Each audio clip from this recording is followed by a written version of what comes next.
मैं आपको बता दूं अच्छा होने वाला है, जल्दी से जल्दी होने वाला है, लेकिन मैं always plan B should be ready. साथियों, EPS 95 मिनिमम पेंशन बढ़ोतरी के एक और वीडियो में आप सभी का स्वागत है। साथियों, कल यानी 28 फरवरी 2024 को NSE के राष्ट्रीय अध्यक्ष कमांडर अशोक रावत जी दिल्ली में मौजूद थे और उन्होंने दिल्ली में तालकटोरा ग्राउंड में एक महत्वपूर्ण मीटिंग का आयोजन किया था, जिसमें काफी वृद्ध पेंशनर एकत्रित हुए थे। बैठक का मुख्य उद्देश्य था EPFO के द्वारा ली गई मीटिंग, दिए गए प्रस्तावों पर हुई चर्चा, CPFC के बड़े पदाधिकारियों द्वारा की गई मीटिंग के बारे में जो भी निष्कर्ष निकला है उसके बारे में वृद्ध पेंशनरों को अवगत कराना था।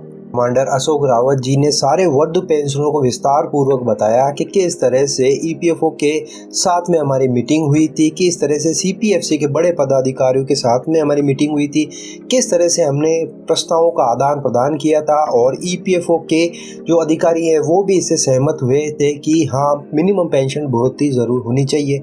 और इसी के बारे में उन्होंने अलग से एक 21 तारीख को मीटिंग भी की थी, जिसका निष्कर्ष ये आया था कि EPFO ने 2 से 3 प्रस्ताव बनाकर श्रम मंत्रालय को भेज दिए थे और श्रम मंत्रालय इस पर अब विचार कर बढ़ोतरी किस तरह से की जानी है, किस तरह से होगी, आचार संहिता से पहले लागू होगी या फिर इलेक्शन के बाद होगी, इस पर फैसला श्रम मंत्रालय को लेना है। आगे कमांडर अशोक रावत जी ने बताया कि हम 29 फरवरी का इंतजार कर रहे हैं। अगर 29 फरवरी तक कोई निष्कर्ष, कोई सूचना निकल कर नहीं आती है तो हमें फिर से सोचना होगा, और अगर आचार संहिता जो मानी जा रही है 13 मार्च से पहले लग सकती है तो उससे पहले हम एक बड़े आंदोलन का आगाज कर सकते हैं और इस बार का आंदोलन बहुत ही उग्र होने वाला है। अगर हमें कोई स्ट्रांग मैसेज नहीं आया तो मैं महासचिव जी को प्रार्थना करूंगा आने वाले 13 तारीख से पहले एक भयंकर आंदोलन पूरे देश में खड़ा करें। अशोक रावत जी ने बताया कि आंदोलन किस तरह से होगा, क्या दिल्ली के जंतर मंतर पर होगा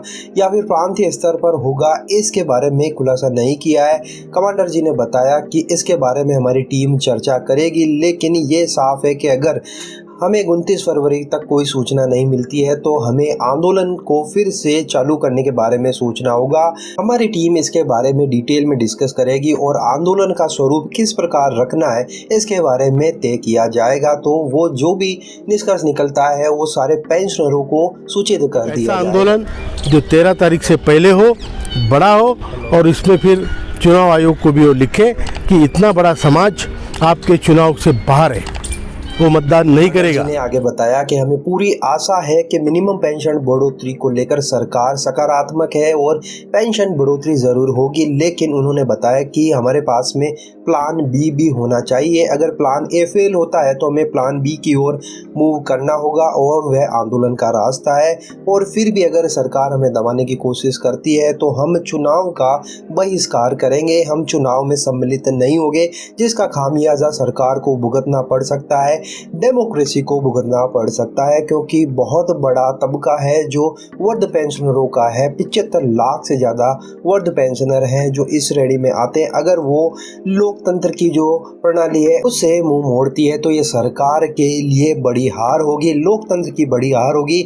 लेकिन हम उस समय मजबूर हो जाएंगे, क्योंकि अगर सरकार ही हमारी सुध नहीं ले रही है, हमारे ही मत लेकर हमें ही परेशान कर रही है, तो फिर मतदान करने का क्या फायदा। कमांडर अशोक रावत जी बहुत ही उग्र नजर आ रहे थे और उन्होंने अपने भाषण के द्वारा सरकार तक फिर से आवाज पहुंचाई कि अगर हमारी मांगे नहीं मानी गई तो फिर हमें आंदोलन का रुख अख्तियार करना पड़ेगा या फिर हम चुनाव बहिष्कार का भी फैसला ले सकते हैं। तो दोस्तों, ये बड़ी अपडेट थी। 28 फरवरी यानी कल ही को ये सभा आयोजित हुई थी दिल्ली के तालकटोरा ग्राउंड पर, जिसकी अपडेट हमने आपको दी है।